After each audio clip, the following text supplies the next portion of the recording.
Hello viewers, welcome to Beyond the Headlines. I'm Tochku Raphael.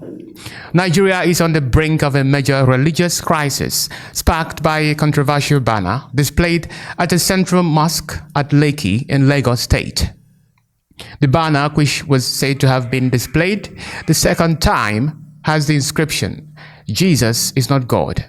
Jesus is a prophet, a messenger of God." To most Christians, this action is provocative and offensive. In Christianity, Jesus is revered not as a messenger, but as a message of the gospel itself. He is seen as the second person of the Trinitarian divinity or Godhead. Also, in practical terms, Christians would describe this action as hypocrisy and intolerance, citing the ugly event that occurred in Sokoto State in May 2022, about 3 years ago. In that period, a certain Deborah Yakubu, 200-level Christian student of Shehu Shagari College of Education, was tragically beaten, stoned, and her body burned by students who accused her of making blasphemous comments against the Prophet Muhammad in an online classroom group. According to reports, Yakubu had cautioned her Muslim counterparts to stop making religious posts on the WhatsApp group chat.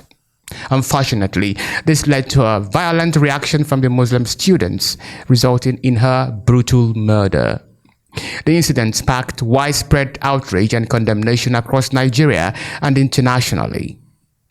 Human rights group launched a petition demanding authorities expunge blasphemy from the Constitution. The Christian Association of Nigeria also held a national remembrance for Deborah, highlighting the many threats to religious freedom in the country. Of course, 2 suspects were arrested and arraigned, but in January 2023, suspected killers were freed and the case struck out. Very sad indeed. Today, Christians are alluding to Deborah's death as a typical case study. Some Muslims are saying that nothing is wrong with the banner or inscription. And this is where Christians get it pissed off. Very sad indeed. This is a deliberate act to start a religious war in Nigeria, and it must be prevented. Why have Nigerians decided to remain stuck in a religious conflict? It is very clear that the aim of the person who displayed the banner was not to prove a point, but to touch off a dangerous and immaterial argumentation. I call it immaterial because there are much more important things confronting this nation. There are more pressing needs we are grappling with.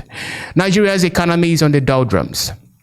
Nigerians are being kidnapped and killed on a daily basis. In the report by the National Bureau of Statistics is that more than 2 million people were kidnapped in Nigeria between May 2023 and April 2024, and that Nigerians paid a cumulative $1.42 billion to kidnappers as ransom.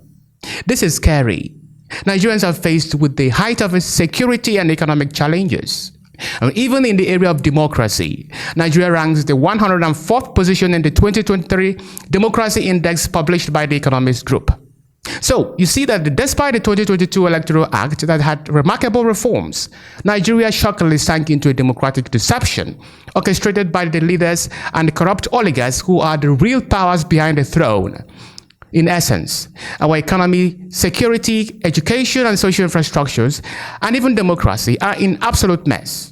But instead of Nigerians to come together to demand good governance from the leaders, they are shamelessly descending into animalistic and fruitless and unproductive enterprise. The leaders themselves are to blame because they are the first to use religion to get undue benefits for themselves during elections. Nigerians, why would 2 religions that believe in Jesus erupt into violence against each other over the divinity of Jesus Christ? How can this bring food on their table? How can it stop the insecurity in our country? How can it improve the quality of our education? Nigerians, until we rise above this sentiment and start dealing with the real issues, I repeat, we can never have a new Nigeria. Next, a typical scenario of what some Nigerians might tag state capture transpired in the National Assembly yesterday. As the constitution of our country demands, President Tinubu presented the content of the 2025 budget before Nigerian lawmakers, which amounted to 49.7 trillion naira. But after reading out the content, the president either deliberately or mistakenly, addressed the lawmakers as the 11th National Assembly instead of 10th. Very sad indeed.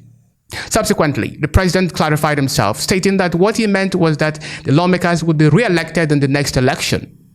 Later on, the lawmakers leapt to their feet and started singing a song of allegiance to the president. Very sad indeed. In fulfillment of one of my constitutional duties, and with unyielding commitment to rebuilding Nigeria towards ensuring that we remain steadfast on the journey to a prosperous future, I hereby present the 2025 budget to the joint section of the 11th National Assembly.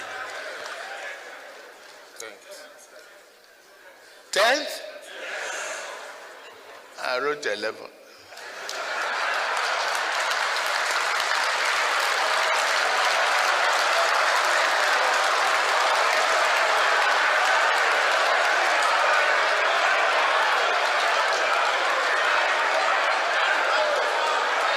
Which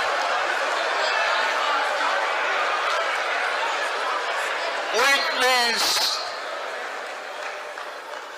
you are all re-elected.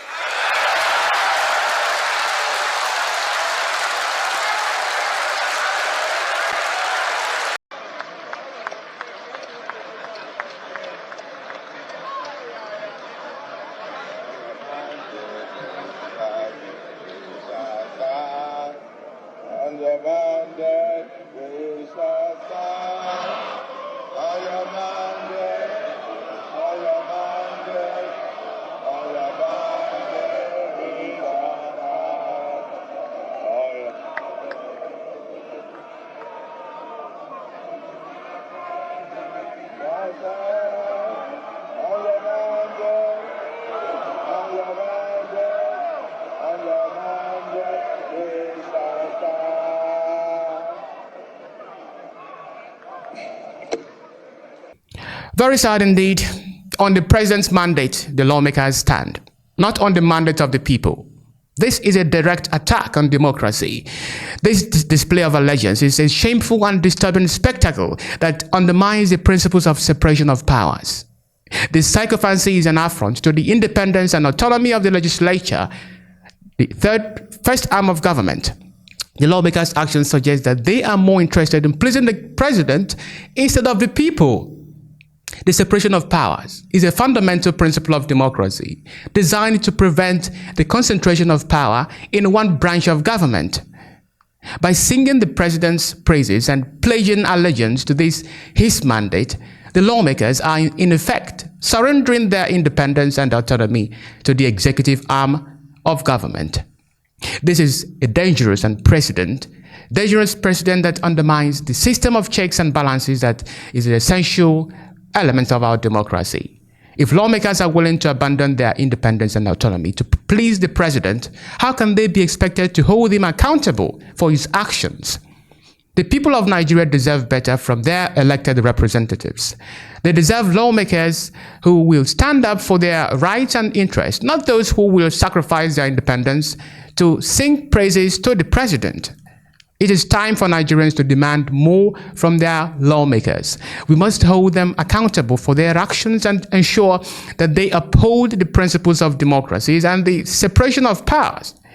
Anything less than this is a betrayal of the trust that has been placed in them. And with that is the end of this program. If you liked it, hit the like button, share my videos, make your comments, and then subscribe to the Diaspora Digital Media for more exciting stories. I remain Tochukwu Raphael. Bye-bye.